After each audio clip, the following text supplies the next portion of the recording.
Hey guys! Welcome back to Ninja the Cosmic. I'm gonna do one thing before we get started. Okay, never mind. Okay. So let's get to Dead Wrong. I think it's like part 3 or 4. If you haven't checked out the other part, I suggest go do that. I'm gonna show you guys what I'm talking about.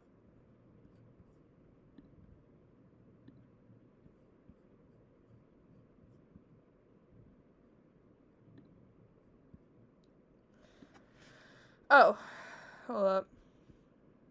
Beautiful podcast.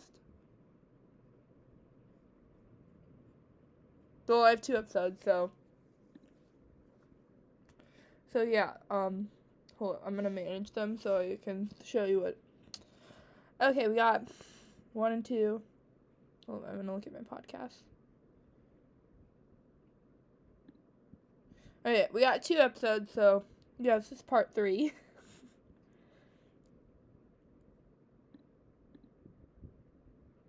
And then here's the email from Lillian Dobbs that I emailed her.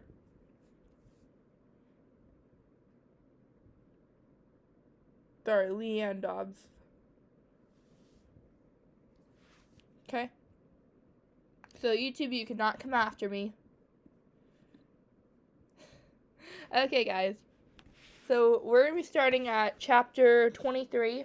That's the last spot we stopped at in our last video. If you haven't watched those, I suggest you go do that. Subscribe if you like these. I will be making more. This is just the first part. This is just the first book. I'm sorry I've been taking so long to do this stuff. I've been busy with other stuff, unfortunately. I wish I could do more, but life. Plus, we got an hour left on this one, so the next one you're going to be seeing from me is going to be called Dead and Buried. So I hope you like Dead and Wrong, because you're going to love Dead and Buried even more. I promise you. It's so good. You'll love it. Chapter 22. Ooh. Fiona liberated the steamed clam from its shell and carefully peeled the membrane from its neck. She dunked it in broth, then butter, and popped it in her mouth, making nummy noises as the sweet, salty steamer slid down her throat. "These are awesome. Thanks for bringing them home from work," she said to Jolene, seated across from her at the wrought iron table. "Yes, thanks," Morgan and Celeste echoed her words. Jolene looked up from dunking her own clam and smiled. "You're welcome." The 4 of them sat on the back patio in the fading evening sun. Situated high on a cliff, the patio sat at the point where the water from the Atlantic flowed into Perkins Cove, giving them a 3-sided view of the ocean. The sound of seagulls and the sting of the salt air were a perfect backdrop for the sisters to indulge themselves in the ritual of eating steamed clams. She loved simple times like this with her sisters, which reminded her there might not be more of them if Morgan ended up in jail. "We got another lead in Prudence's murder today," Fiona said. Celeste raised her brows. "You did? What?" "A customer is staying in one of the cottages near the woods where Prudence was killed, and she saw someone run out from there. We might need help in identifying him." Fiona looked down at Belladonna, who had appeared at Morgan's side, begging for a clam. "Sure, anything. Do you think he's from town? What does he look like?" "I don't know if he's from town, but the woman said he had a very distinctive tattoo on the side of his neck. I was hoping that, if we all ask around, we can figure out who he is." Morgan threw Belladonna a clam. Fiona watched the cat pounce on it, sniff it, then flick her tail and walk away. She said it looked like a lightning bolt. Fiona looked up to see Jolene's eyes grow wide. "I think I know who that is," Jolene said, dropping her clam. "Joshua Gray." She looked around the table. "I told you guys about him before, remember? He's kind of a bad apple. He also wears one of those nose rings like you had last night." The table went silent. Fiona's heart stopped. Do you know where he lives? Over in Wells, right on the town line. He lives in a mobile home, but not in the trailer park, about a mile past it. Fiona's chair scraped the concrete patio as she got up. Where are you going? Morgan squinted up at her. To pay Mr. Gray a visit. Oh my goodness. Fiona sprinted into the kitchen and grabbed her keys. Morgan ran in behind her. Wait, don't you think we should call Jake before we go? Agreed. Fiona slowed down. They probably should, but that would waste time. Then again, if Joshua Gray was a killer, it might not be very smart to go there by themselves. You can call him in the car on the way over, Fiona yelled over her shoulder at Morgan as she sprinted for the front door. The decades-old single-wide trailer sat in the shadow of the woods, its door slightly ajar and angled on its hinges. Grimy curtains fluttered out the kitchen window as if trying to escape. Fiona's heartbeat raced as she approached it. Joshua? She was met with silence, unusual silence. No chirping birds, no scurrying squirrels. The only sound was the door squeaking as the breeze moved it back and forth. Fiona found the silence unnerving. Her heartbeat kicked up another notch as she stepped up to the trailer door and knocked on it. Joshua Gray, are you in there? Nothing. Over to her left, Morgan had ventured to the end of the trailer and was rounding the corner. Fiona's chest tightened as she put her foot on the step and poked her head into the trailer through the open door. Hello? The 60-inch flat-screen television that took up one whole end of the living room space was at odds with the rest of the decor, which could only be described as junk. The floor was strewn with beer bottles and trash. Dirty clothes were draped on a stained lazy boy chair, and the sink and counters were hidden by piles of dirty dishes. Josh, are you in here? Fiona called out again, just in case he was in one of the other rooms. I don't think he's going to answer. Fiona's heart lurched. She wheeled around to see Morgan, white-faced and shaking. Why? What happened? Morgan pointed to the side of the trailer, and Fiona walked in the direction she indicated, her legs getting heavier with each step. She rounded the corner. Her heart lurched when she saw it. A body lay on the ground amidst a pile of leaves that were stained dark red. Fiona gasped as she took it all in. Legs splayed at an impossible angle. Torso drenched in blood. Sightless eyes staring up at the sky. And a lightning bolt tattoo clearly visible on the neck. Fiona gasped. Her hands flew to her mouth. Then she turned and ran back to join Morgan. Josh Gray wouldn't be answering any questions for them, after all. Fiona sat on the trailer steps with her head between her knees. She was barely aware of the blaring sirens and sound of cars pulling into the driveway. The clams that tasted so good going down earlier in the evening were threatening to make a comeback, and she was certain they wouldn't be as tasty on the way up. A cool hand on the back of her neck caused her to jerk her head up. Are you okay? Jake looked down at her with concern in his eyes. She nodded, too queasy to speak. He massaged her neck, while Overton barked orders behind the trailer. Finally, the nausea subsided, and she lifted her head to see a flurry of police activity going on around her. Jake squatted down so that his face was level with hers. What are you doing here? A customer at the shop said she saw a guy with a tattoo on his neck run out of the woods the morning Prudence was killed. It just so happened Jolene recognized the description of the tattoo and pointed us here. So you came here to confront him by yourselves? Do you know how dangerous that is? A cloud of anger passed over Jake's face. We called you on the way. Fiona winced. Her impulsive actions often got her into trouble. Jake scrubbed his hands through his hair. It's just that you could have gotten hurt. This guy could be a killer. He touched her arm, and her stomach did a somersault, making her feel a little queasy again, but for a different reason. I'd never forgive myself if something happened to you. Fiona's heart clenched. She opened her mouth to say something. Cooper, get over here, Overton bellowed from the side of the trailer. Aww. Jake did a half shrug and put his hand on her knee. I guess we'll talk later. Ooh. He stood up and walked toward Overton. I will talk later. Fiona stared after him. Talk later? She was busy wondering just what that meant when Overton strolled by on his way to Morgan, who was giving a statement to Brody Hunter. Well, well, look who seems to be mixed up in another murder. Oh my goodness. Overton stood in front of Morgan, a smug look plastered on his face. Fiona stood up and crossed the yard, putting her arm around her sister. What are you talking about? We came to visit and found a body.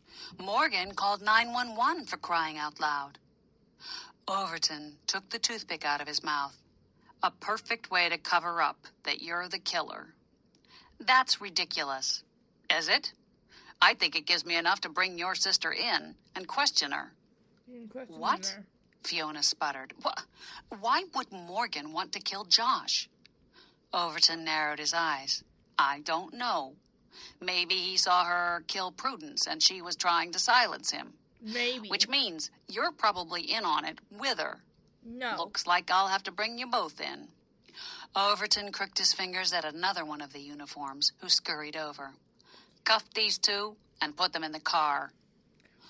Brody eyed Morgan uncertainly. The officer grabbed Fiona's elbow, and she jerked it away. Unhand my clients. Yes, Delphine Jones came flying up the driveway, her purple and orange caftan billowing out like the mainsail of a frigate. Brody and the other officer stopped in mid-cuff, looking between Delphine and Overton in confusion. You again. Overton shoved the toothpick back in his mouth. What's going on here? Delphine demanded. We came to visit and found him dead, then called 911. Fiona nodded toward the side of the trailer where Josh's body lay. Delphine turned to Overton. My clients were simply reporting that they found the body, like any law-abiding citizen. I hardly see how that gives you cause to handcuff them. Overton swooshed the toothpick around in his mouth and glared at Delphine. Chaotic good. Fiona watched the two of them stare each other down. Delphine must have won, because Overton eventually said, Let them go. We can take their statements here. Then he turned on his heel and stormed back behind the trailer. Fiona and Morgan suffered through a battery of questions. By the time they were done, Fiona wanted to take Overton's toothpick and shove it down his throat. Thankfully, Delphine stayed by their side to make sure the interrogation didn't veer off track. In between the questions, the medical examiner had arrived and was updating Overton with information, like the size of the knife, the fact it was serrated only 3/4 of the way, and that it had a distinctive scrolled hilt. Fiona filed it all away for later use, figuring it might come in handy to identify the killer. Fiona caught herself looking for Jake several times. Aww. Overton had kept him busy investigating the scene, but the few times their eyes met, Aww. Fiona had felt a familiar zing in the pit of her stomach. Her heart warmed, knowing Jake was looking out for them. Aww. Looks like we're done, for now. Overton snapped his notebook shut and glared at the girls. So, my clients are free to go then, right? Delphine said it as more of a statement than a question. Overton gave her a look of pure hatred, and Fiona knew that if it wasn't for Delphine, she and Morgan might be spending the night in a cell. She wondered if Delphine had something on Overton that caused him to tread carefully around her and toe the line. They can go, he said to Delphine. then turned to Morgan and Fiona. But But don't leave town. Fiona made a face behind his back. Don't leave town? How cliché can you get? Morgan and Delphine laughed. My job here is done, so I'll be on my way. If Overton harasses you about this anymore, call me right away. Delphine turned and headed toward her car. Fiona watched Delphine flutter down the driveway. The woman had really come in handy. Fiona congratulated herself for having the good sense to hire her, even as her mind tried to calculate how much of the $5,000 retainer they'd already blown through. Let's go home. I'm exhausted. Morgan covered a yawn with her hand. Fiona glanced around the yard. Only a few cops remained. Jake already left with Brody, Morgan said, looking at Fiona out of the corner of her eye. Fiona's cheeks burned. I wasn't looking for Jake. Right. Yeah, sure. Morgan led the way to the car. It's kind of scary. I've lived here my whole life, and I don't think there's been more than 4 or 5 murders the whole time. Now, there have been 2 in less than a week. They have to be related. They have to. Morgan snapped the seatbelt into place. I agree with you. It would seem that way, but why would someone want to kill Josh? Fiona backed her truck out onto the road and put it into drive for the short trip home. Killed him I was thinking about that. I wonder if he did witness Prudence's murder, and the murderer killed him so he wouldn't talk. Or maybe he was the one who killed her, and then someone killed him for revenge. Like who? Maybe Ed? Maybe he really did love her? Morgan pursed her lips. Maybe. Or it might not have anything to do with Prudence's murder. Jolene said he was a bad apple and into some shady stuff. Maybe one of his deals went bad. I can't believe Overton was trying to pin it on us. He really has it in for us. Well, mostly for you. Why do you think that is? Morgan shrugged. Who knows? I get the feeling he's had his eyes on us, watching us, since he came to town and investigated Mom's death. It's creepy. Fiona sighed as she pulled into their driveway. Well, I guess there is nothing we can do except try to get a good night's sleep. Tomorrow, I have to get some of my projects at the shop out of the way, so I can get Anastasia's set done by Friday. Tomorrow night, Jake and I are supposed to meet with Cal to see if anyone has tried to pawn or sell Prudence's necklace. Want to come? Fiona glanced sideways at her, a smile tugging the corners of her lips. Oh, I'd love to, but I can't.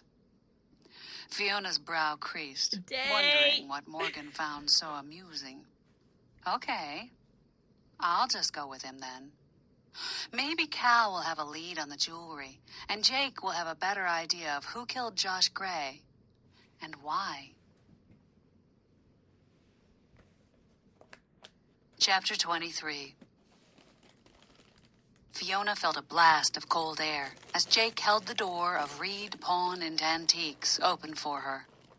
She slipped inside, rubbing her arms for warmth. Her gaze went immediately to the front of the shop, where she could see Cal squinting into a magnifying glass that he held about 2 inches away from a coin sitting on the glass display case that doubled as a counter. Cal looked up, smiling when he recognized her. His dimples and sparkling blue eyes highlighted the boyish good looks. Geez, Cal, it's so cold in here I can see my breath. She made a big show of blowing out for effect. Cal laughed. Sorry, sometimes it can get pretty heated in here when I'm negotiating, so I like to keep it frosty. How was your trip? Who was it this time? Sophie? Janice? Amanda? None of the above. Actually, none of the above. Cal grimaced at Fiona's raised brows. Hey, I can't help it if my social calendar is too full. It's a real problem trying to fit all the ladies in, you know? Jake laughed. Sounds like a problem I wouldn't mind having. Fiona felt a momentary pang in her stomach. Jealousy? No, probably just indigestion from wolfing down a jalapeno burger at home before Jake picked her up. Cal, this is my friend Jake. Fiona ignored Cal's raised eyebrow and watched the two shake hands. So, what exactly is it you guys are looking for? Well, apparently, a necklace was taken from Prudence Littlefield when she was murdered. It was an initial necklace, a gold P. We were wondering if you had heard of anyone trying to sell it. We're hoping to get a line on the killer to help out Morgan's case. Cal looked out the window, his brow creased in thought. You know, I think something like that came in while I was out. Let me check out back. Cal disappeared through a door and returned a split second later with a small, transparent bag in his hand. Is this it? These two items came in together the other day. Jake held the bag up, and Fiona stood on her tiptoes to peer into it over his shoulder. She felt her breath catch when she saw it held a gold chain with a large P in script and a chunky ring. Looks like it could be, but I'm not sure about the ring, Jake said. Cal put a black velvet jeweler's square on the top of the glass display case and emptied the pieces out onto it. The necklace and charm are both 18-karat gold, and the ring is 14K. Cal read from the slip that had been in the bag. Ed said Prudence's necklace was 18K. Who consigned these? Cal glanced at the slip. Joshua Gray. Fiona gasped. Then he must have killed Prudence. Maybe, Jake said. But what about the ring? It's way too big for Prudence, and Ed didn't say anything about a ring being missing.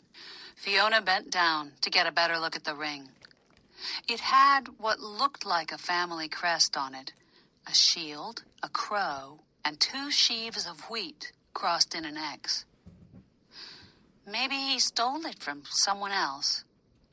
Maybe. I'll call into the station and see if anything like that has been reported stolen.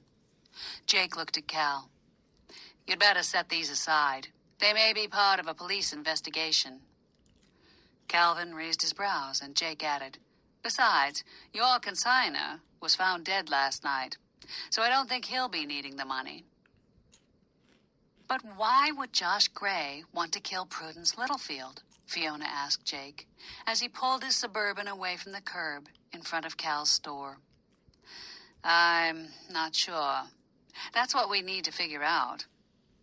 But now that we have this evidence, Morgan will be in the clear, right? Not necessarily.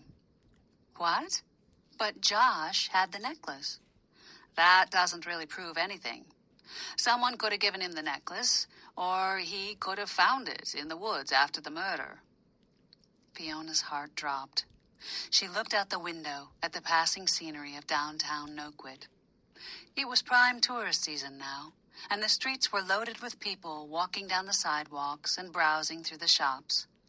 But Fiona didn't see any of it. She was busy worrying about what was going to happen to Morgan.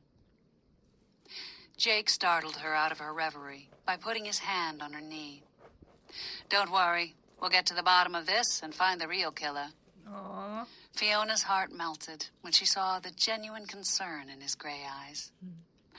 Thanks. We love her. She noticed he didn't remove his hand, and her heart started beating a little faster. A few minutes later, Morgan was the furthest thing from her mind as Jake pulled the truck into her driveway. Aw, man. Fiona pushed the door handle. It opened smoothly this time, much to her disappointment. She was surprised when Jake turned off the engine. Should she invite him in?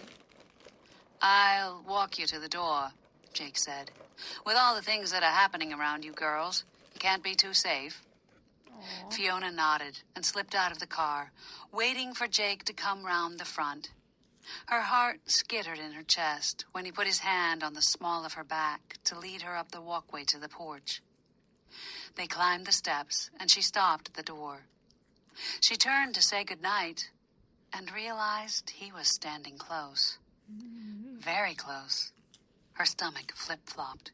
The urge to run away swept over her. She felt like a teenager on her first date, awkward and unsure of what to do. Jake must have been sure of what to do, though. He gently captured her slender wrists in his large hands, kicking her pulse into overload. She wondered if he could feel it beating through her veins. Fiona, I want you to promise me that you and Morgan won't do anything. You know, like go to question a possible killer without calling me first. Fiona's mouth was too dry to speak, so she simply nodded. He ran his hands from her wrists to her upper arms, and she could feel the electricity buzzing between them. Slowly, Jake leaned toward her. He gently brushed his lips against hers. Casual, at first, as if he wasn't sure how she would react. Fiona's breath caught in the back of her throat. The cool breeze of the ocean air, the chirping of peepers, and the spicy, sweet smell of Jake flooded her senses. She pressed closer to him, parting her lips. Jake teased her lower lip with his tongue, then slid it in further to meet her own, sending jolts of pleasure through her body. She moaned and snaked her arms around his neck, pressing closer to him. How long had it been since someone had kissed her like this? Too long, Fiona thought, hoping Jake couldn't sense how badly she wanted him. The feel of Fiona's body against his drove Jake almost to the brink of no return. The scent of her strawberry shampoo, silky feel of her skin, and eager thrust of her tongue heated his veins. He wrapped his arms around her waist and melded their bodies together, crushing his lips against hers almost hard enough to bruise them. His hands caressed her back as their tongues wrestled. She moved her hips closer to his, and his hand instinctively cupped her bottom, grinding her even closer. A deep moan ripped from his throat. Jake knew he better back off before he couldn't stop himself.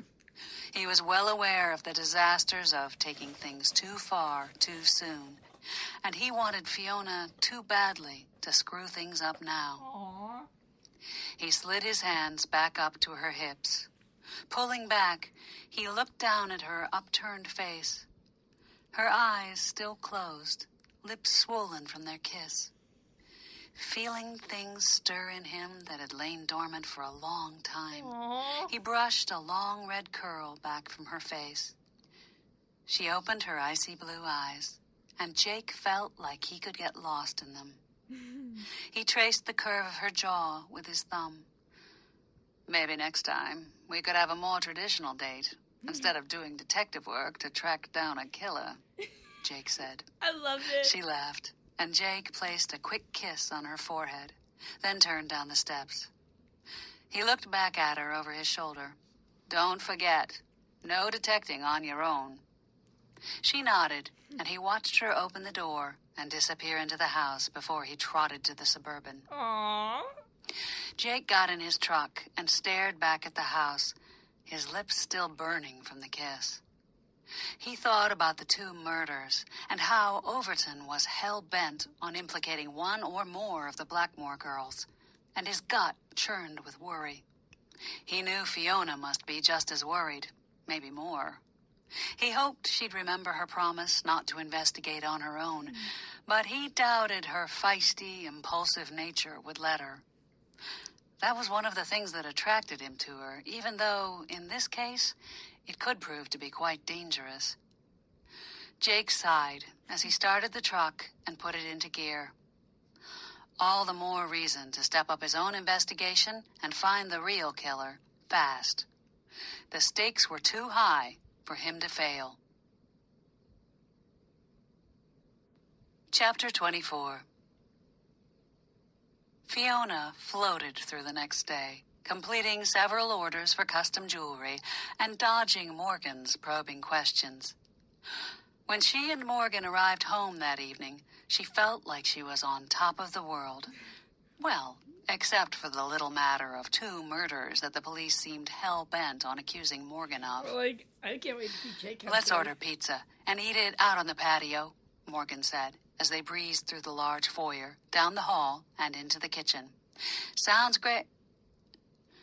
Fiona's words froze in her throat when she saw the look on Celeste's face. Her sister was standing at the sink holding a letter, her skin almost as pale as the paper. What's wrong? Morgan rushed over to Celeste. The tax bill came. Fiona's heart lurched.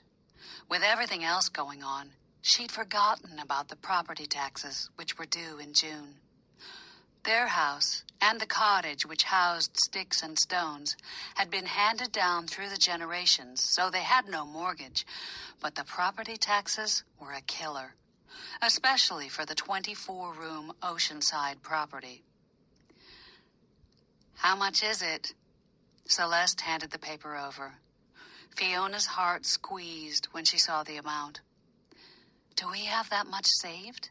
Fiona shook her head. I knew taxes were going up, but this is a big jump. We need another 5,000. The girls stared at each other. How are we going to get $5,000 in the next 4 weeks? The girls made enough to get by, pay the utilities, put food on the table, and usually pay the taxes. But they had to scrape to save enough money for all that. There was no way they could come up with that much extra in such a short time. Fiona felt tears prick the backs of her eyes. Would they have to sell one of their properties to pay the taxes? Meow. Belladonna appeared at the bottom of the back stairs, staring at them with her ice blue eyes. Fiona looked over, expecting the cat to trot to her food dish and demand someone fill it. But she stayed on the stairs, performing various gyrations of head-butting and purring on the bottom step, before looking back at the girls, then running back up the stairs. That's it. Morgan snapped her fingers. Celeste and Fiona looked at her with raised brows. We'll just go up into the attic and find something we can use to pay the taxes. You found that necklace up there, Fee. There's bound to be more valuable stuff up there. I don't know. Celeste glanced up at the ceiling. I feel awful selling off our family heirlooms. Well, it's either that or sell the house. I say we take a look. Morgan started for the stairs. Fiona exchanged a look with Celeste, shrugged, and then followed Morgan. Let's look around the area where you found the necklace. Maybe there is more jewelry near it. Morgan stepped aside for Fiona to lead the way. I think it was over here. Fiona started off toward the right.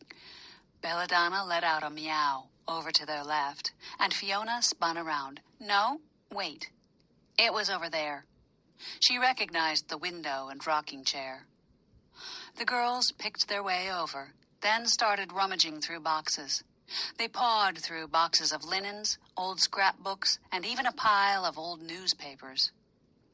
Is any of this stuff valuable? Celeste pulled a lace doily out of a box. I don't know. Maybe we should get Cal to come and look through some of it. He has a good idea about antiques. Fiona sneezed as a dust cloud flew up into her nose from an old wooden box. Too bad that was all that was in it. I don't see any more jewelry, she said, her heart sinking as she turned around to scan the area. Belladonna weaved her way from sister to sister, meowing and purring. She made her way over to Celeste, then scratched at her leg and took off into the depths of the attic. Ouch! Celeste bent down to rub her leg. Meow! Belladonna brought their attention to an old bookshelf over by the wall. Hey, is that where you found that old book? Fiona craned her neck, looking around the various boxes and pieces of furniture to where Celeste stood. Yes, that's it on the shelf, the one without a layer of dust. She turned back to the task of looking for valuable jewelry, while Celeste picked the book out and set it on the table. Fiona and Morgan picked their way over toward Celeste, stopping to look in any boxes that piqued their interest. "This book seems to be a journal from the 1700s, Celeste said. "That's pretty darn old. It must be from the original relative that built this house." Morgan bent down, picking up a small wooden box. "Yeah, it looks like a journal of his sailing trips and some of the stuff he brought back. There's even some entries about building this house, at least, I think. It's hard to decipher the writing." Fiona had made her way over to Celeste. She glanced over her shoulder at the book. "I wonder what that is worth." Celeste jerked her head up, a look of horror on her face. "We would never sell something like this. This is our family history." Fiona glanced back at the bookshelf. "Well, there's a ton of them here." She squatted down, looking at the titles. "This case is full of journals, ledgers, town history books. Hey, this one looks interesting." She pulled out a book on the families of Noquit and started to leaf through it. "Hey, guys, don't forget we are up here to find something we can sell to pay the taxes." Morgan pulled an oak bureau away from the wall and started opening the drawers. Fiona was about to put the book back and help Morgan when something caught her eye. A family crest, exactly like the one on the ring Josh had consigned to Cal. She stared at it, her photographic memory bringing up the image of the ring she had looked at just the day before. Her eyes flew to the top of the page. Her heart jerked in her chest when she saw whose family crest it was. Stark. Why would Joshua Gray have a ring with the Stark family crest on it? She looked up at her sisters, who shrugged in unison. A noise at the entrance to the attic caught their attention. All three of them swiveled their heads in that direction. Jolene stood at the top of the stairs, a piece of paper in her hand. "I think I have a pretty good idea." Do tell, Jolene. Do tell. Chapter 25. Jake bent over the plain manila envelope that held Josh Gray's autopsy report and studied the notes from the medical examiner. Josh had been killed with a 7-inch knife, just like the ME had said on the scene. But what he didn't say on the scene was that Josh's septum had been ripped, like someone had pulled something out of his nose, like the nose ring they had found at the scene of Prudence's murder. Jake rubbed the stubble on his face, wishing he had found that nose ring in an official capacity. The nose ring, combined with the jewelry Josh had consigned to Cal, would have made powerful evidence that Josh killed Prudence. But now, it was too late to admit the nose ring, unless he went back and planted it at the scene and somehow got Overton to agree to going over there again. That wasn't likely to happen. At least he'd been able to log the jewelry from Cal's, using the proper procedures. Too bad that ring hadn't been reported stolen. Knowing where the ring came from could be a vital clue. With the evidence, Jake was sure Gray had killed Prudence. But why? And then, who had killed Gray? And why? Jake flipped the folder shut with a sigh. He got up from his desk, making his way over to the coffee station just outside Overton's office. He had been trying to keep tabs on Overton, and had discovered the best way was to linger at the coffee area. Since Overton had such a big mouth, he could be heard easily outside his office. Jake peeked through an opening in the blinds that shielded Overton's office from the squad room. The sheriff sat in his chair, feet up on the desk, toothpick in his mouth, and phone pressed to his ear. Jake slowly poured thick, black sludge from the coffee pot into his mug. "I'm telling you, those girls have something to do with these murders." Overton's voice wafted out of his office.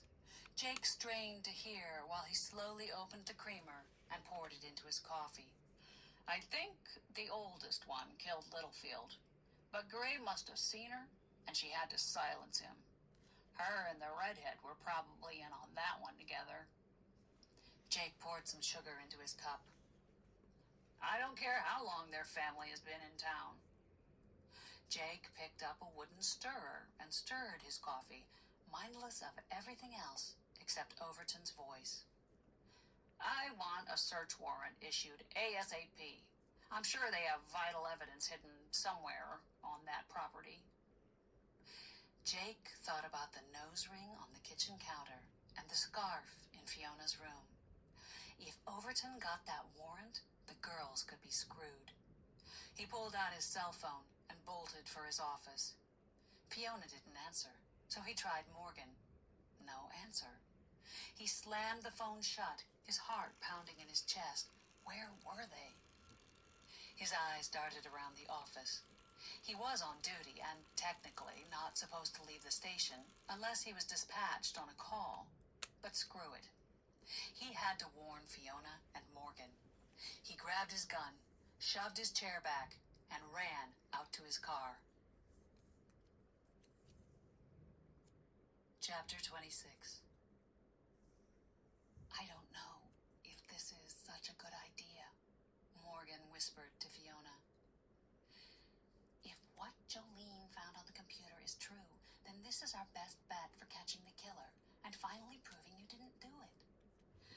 It seems pretty dangerous. Yeah. Maybe we should have waited until Jake could come. The promise she made to Jake flitted across Fiona's mind, but she knew he was on duty tonight, and this couldn't wait. Hopefully, he wouldn't have to come and arrest her for what she was about to do. The back door to the house opened, highlighting the silhouette of Eli Stark in the light streaming out from the kitchen. Fiona crouched down even lower behind the bush, holding her breath, praying Eli wouldn't spot her and Morgan on the other side of the driveway. Glancing over at her sister, who wore an all-black outfit, hair stuffed up under a black baseball cap identical to hers, she realized she needn't have worried. It was a moonless night, and the girls were all but invisible. Stark got in his black Lexus SUV and drove away. Fiona crept out from behind the bush, quietly making her way over to the door. Taking a set of jeweler's tools from her pocket, she worked on the lock. Just how do you know how to pick a lock, anyway? Morgan glanced around the yard nervously. I looked it up on the internet. Fiona shrugged. She'd never tried to pick a lock before, but it had looked easy, and she already had the tools. The door clicked, then swung open, and Fiona let out her breath. They tiptoed into the house, carefully closing the door. The house was dark. Fiona turned on her small flashlight, sweeping it around the room. The kitchen of the small bungalow smelled like greasy fried food, but was neat and tidy. Who knew Eli was such a neatnik? A small table sat in one corner, and the counters were bare. A dinner plate, silverware, and a glass were stacked neatly in the sink. Fiona made her way over to the knife rack, while Morgan opened the drawers. Find anything? Morgan asked. No, but I guess it's probably not the kind of knife he would keep in the kitchen. Yeah, let's look for an office or something. That seems like a more likely place. Fiona placed the knife rack exactly where she had found it and followed Morgan into the living room, then up the stairs, her heart leaping up into her throat at every creak and groan of the steps. They found his office on the right. Morgan went over to the window and pulled the shades shut so no one would see their flashlights from outside. The girls started opening drawers and searching surfaces. Fiona swept her flashlight across the room. The light fell on a big oak filing cabinet on the far wall. I'm going to check out this filing cabinet. I'll go through the bookshelf over there by the door. Maybe he hid the knife behind a book or something. Or in a book. Fiona grasped the filing cabinet handle and pulled, relieved when it opened smoothly. She pushed the files to the back of the drawer and looked underneath them. Nothing. Then she started to fan through the files. The knife could be inside any one of them. Her heartbeat picked up as she glanced at the file tabs. One was labeled Blackmore. Was Eli keeping a file on them? She saw another one labeled Overton. Clearly, Eli was up to something. She started to flip through Overton's file, trying to figure out what it was. She was so engrossed in her task that she was oblivious to everything else. A frightened squeak sounded behind her. She whirled around. Her heart froze. Eli was standing just inside the doorway, his hand over Morgan's mouth, a knife to her throat. A 7-inch serrated knife with a fancy hilt, just like the one that had killed Josh Gray. "You'd love to see what's in that file, wouldn't you?" he sneered at Fiona. Fiona's heart pounded in her chest as he advanced toward her, dragging Morgan with him.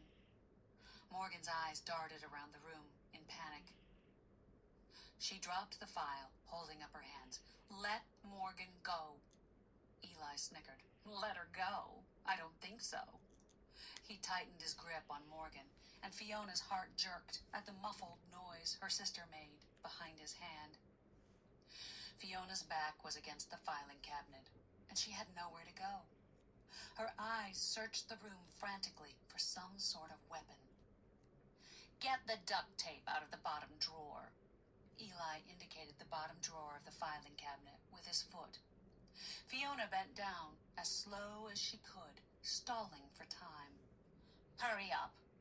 Eli kicked the drawer, causing Fiona to jump back. Instead of intimidating her as he intended, it only served to piss her off. Apparently, Eli didn't know not to mess with a redhead that had a feisty temper. She narrowed her eyes up at him. "Is that the knife you killed Josh Gray with?" Eli snickered. "Well, aren't you the clever one? How did you figure it out? I suppose it doesn't matter now, since I'll be killing you and your sister with the knife too." "So, you did kill him?" Eli nodded. "Little shit thought he could blackmail me. I showed him what for." Fiona thought he almost looked proud of himself. "You hired him to kill Prudence, and he threatened to tell."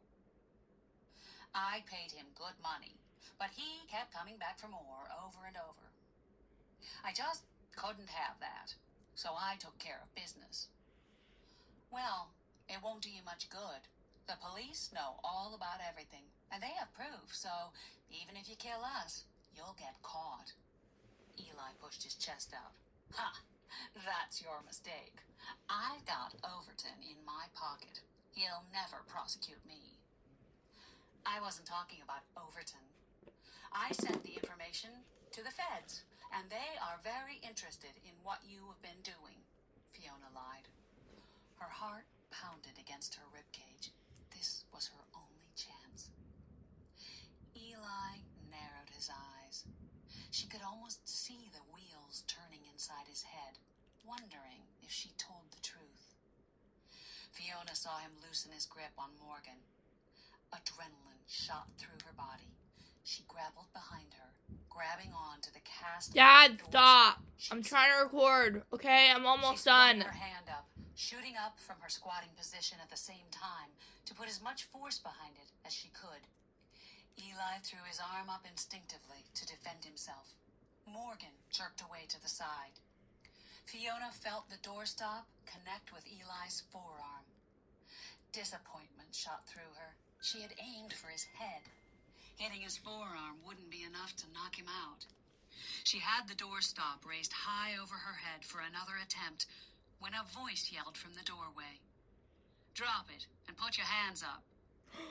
Fiona dropped the doorstop like a hot potato and put her hands up in the air, palms out. "Not you."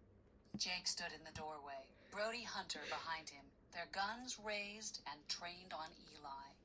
Him, he said, jerking his head toward Eli. Him, he said, jerking his head toward Eli, who had already dropped the knife and had his arms raised. Fiona felt the tension drain from her body. She put her hands down and rushed over to Morgan, who stood on the other side of the room, rubbing a small nick on her neck. "Are you okay?" her heart clenching at the small drop of blood. "I'm fine," Morgan smiled at her. "I can't believe you got him to admit everything." Behind them, Brody and Jake were subduing a frantic Eli. Eli kicked and yelled about Overton and lawyers while they struggled to get him into the handcuffs. Fiona's stomach dropped when Overton appeared in the doorway. Would he ignore the evidence and make them let Eli go? Fiona pointed to the knife on the floor. Eli had the knife he used to kill Josh Gray, and he was planning on using it on us. Overton's eyes went from the knife to Eli. His face looked haggard and worn. His shoulders sagged. He motioned for someone to put the knife in an evidence bag. "Eli Stark, you're under arrest for the murder of Joshua Gray." Overton turned to Brody. "Get him out of here." Eli stared at Overton, rage filling his beady black eyes. "You won't get away with this. I'll tell them everything I know about you. I'm not going down alone," he screamed as Brody dragged him from the room. Overton looked at Fiona and Morgan with disgust. "I guess you girls got your way. This time." He shoved a toothpick into his mouth, turned on his heel, and headed out of the room. Morgan looked at Fiona. I guess an apology was too much to expect. Fiona's heart clenched when she saw Jake coming toward them. "Are you okay?" His gray eyes studied both women with concern. Fiona and Morgan nodded. Jake sighed. "Thank God." Fiona's heart skidded in her chest as he gathered her into his arms, bending to kiss her forehead. "How did you know to come here?" Morgan asked. Jolene. "I went to your house. Jolene told me everything." Of course she did. "She's pretty good with a computer. We could use someone like her down at the station, if I'm even still employed there." "I hope you didn't put your job at risk for us." "We caught the bad guy, and that's what counts. I don't think we'd have been able to do that if it wasn't for you and your sisters." Jake loosened his grip on Fiona. Tilting her head back, he looked straight into her eyes. "But I am a little miffed that you didn't keep that promise to call me." Fiona blanched.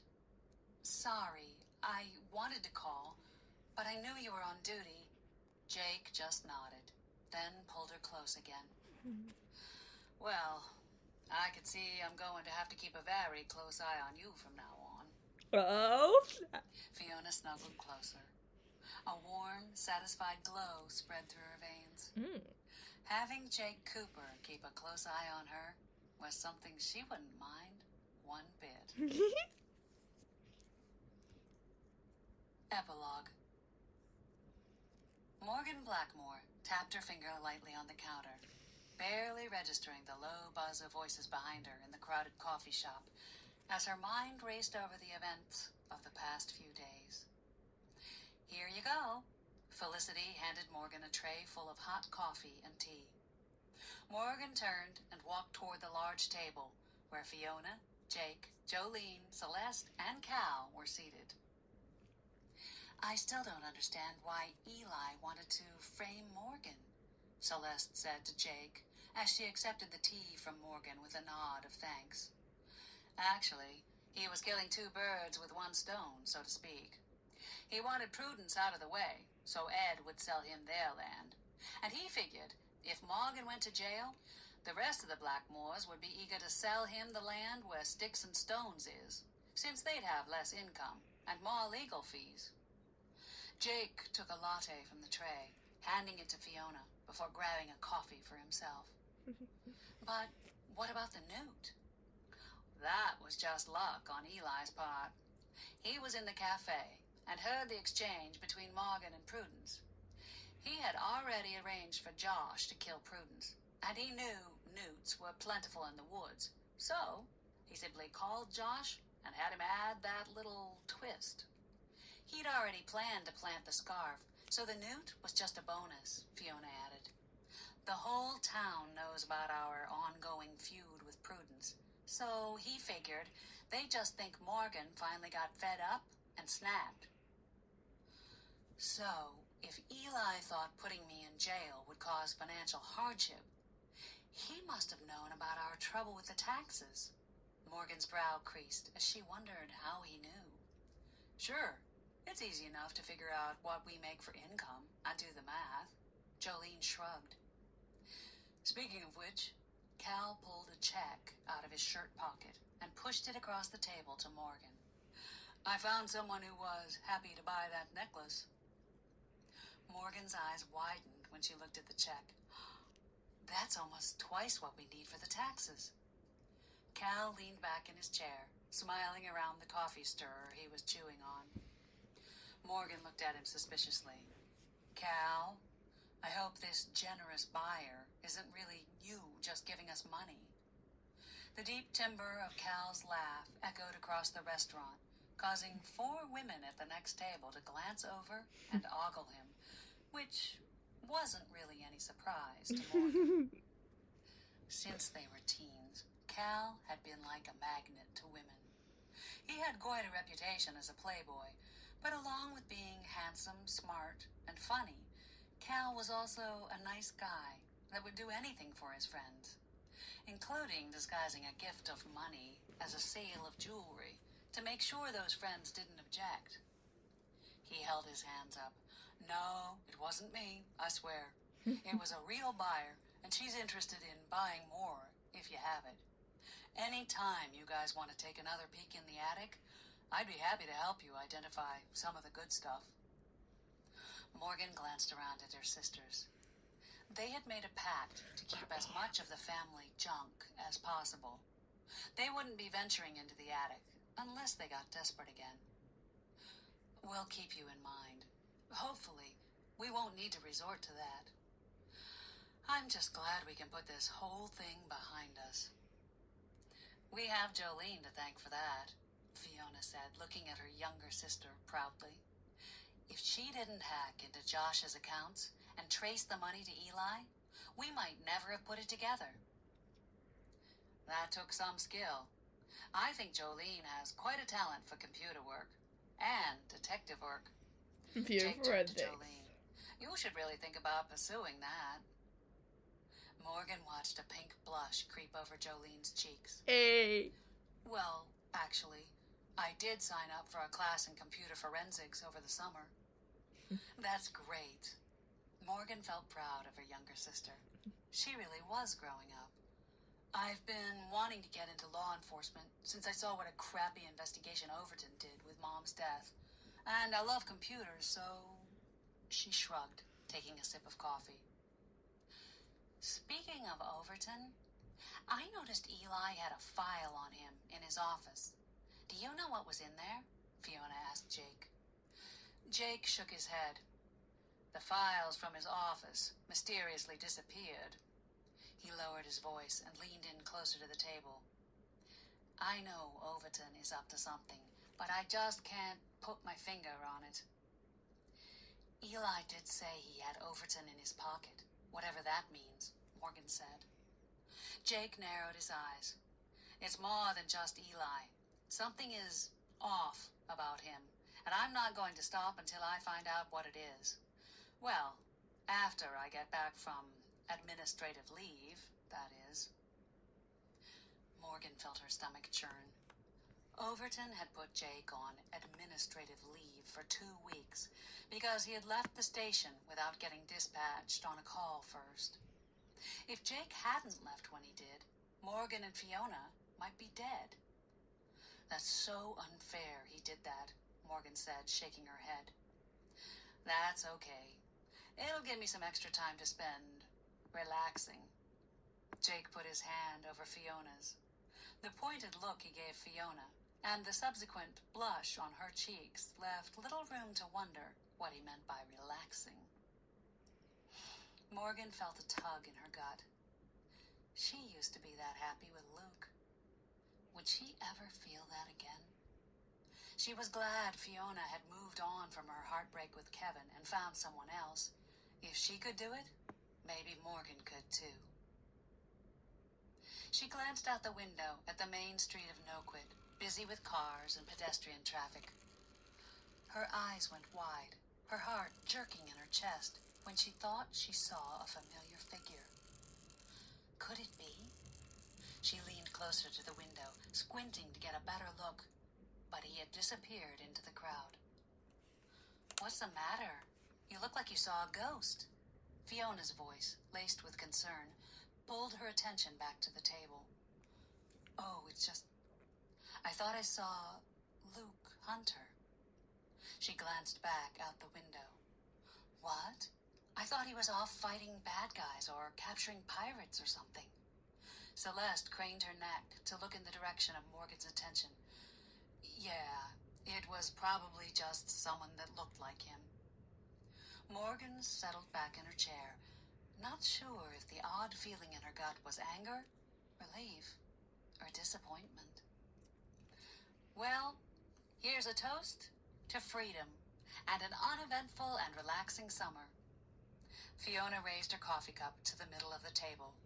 The rest of them joined in, everyone tapping the lips of their paper cups together. Morgan was all for having an uneventful summer. She'd had enough excitement these past 2 weeks to last a lifetime.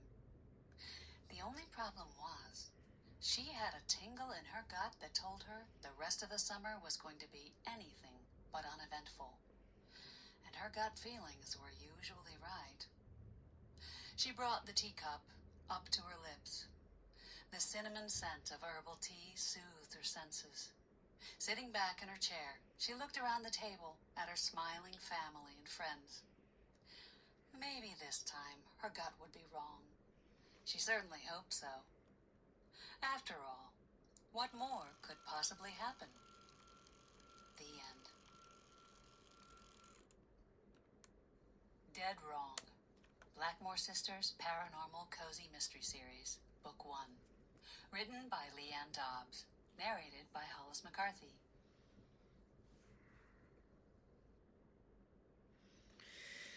Okay, guys, I hope you enjoyed. Dead Wrong, because it is. Finished, finally. Woo! Okay, guys, so the next video is gonna be... Dead and Buried. That is the next book we are going to be recording. I hope you guys enjoyed this. I'm going to be recording Dead and Buried soon, at least the first part of it. And also, I will post my fanfiction when I'm finished. Because I got fanfiction, so we can shred this because it is finished. Okay. And also, I have this label maker, and I've been making labels for a whole bunch of stuff, so I'm going to be making labels for the beginning and end of books. So you're going to have, so this is going to be, like, the beginning of, so you know what episode we're on from now on. So you're going to see this show up in our Dead and Buried episodes, and then next book after that's called Dead Tide. And the next book is gonna be a Morgan book, which I gotta print off all the sisters' names too, so we got some business to do. But I hope you enjoyed this. This has been fun recording this. I really hope you guys have watched all the parts, because next one coming up is gonna be even better. Thank you guys for watching, and I will see you in the next... I'll see you in Dead and Buried.